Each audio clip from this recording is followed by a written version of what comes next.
The ancient Greeks were perhaps the first to distinguish between two types of laws: the laws of nature, physis, and the laws of society, nomos. This distinction underlined the realization that while natural laws operate independently of human decisions, social laws are products of human agreement and can be changed under different circumstances. This realization posed a significant challenge to the social organization of the time, particularly within the context of the Greek polis. If the laws of the city were mere agreements, what foundation did they have? And if none, why not change them? The diversity of practices across cities like Athens, Sparta, and Thebes raised questions about the correctness of one society's laws over another's. The Greek playwright Aristophanes, in his comedy The Clouds, and the trial and subsequent execution of Socrates for corrupting the youth and impiety, exemplify the perceived threat to the sacred unity of the polis by questioning societal norms.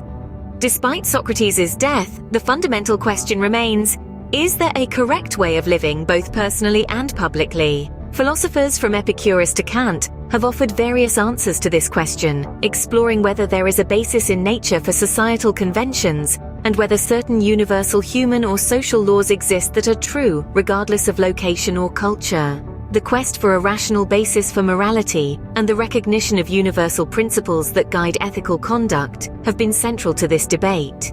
In modern times, a common-sense approach seems to prevail, recognizing certain correct actions morally or religiously, even as we acknowledge the difficulty in resolving many ethical dilemmas. Despite debates on issues like vegetarianism and same-sex marriage, there seems to be a broad agreement on the moral value of most actions. The willingness of taxpayers to support a social safety net for the less fortunate reflects a widespread consensus on basic moral principles. This brings us to the essence of Immanuel Kant's philosophy, which marvels at the starry heavens above and the moral law within, suggesting a universal moral foundation inherent in every person. This, coupled with human rationality, forms the basis of modern democratic societies, emphasizing the importance of morality and rationality in public discourse and decision-making. Where does Yuval Noah Harari stand in relation to these foundational questions? While Harari himself exhibits moral and rational behavior, and his book presents arguments reflecting moral claims and rational analysis, there seems to be a disconnect between these elements and the basic philosophical stances he advocates. Stay tuned for our next episode, where we'll continue to explore these themes and Harari's perspective in greater detail.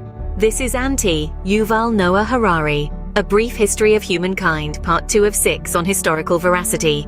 Thank you for joining us, and we look forward to further unraveling the complexities of human society together.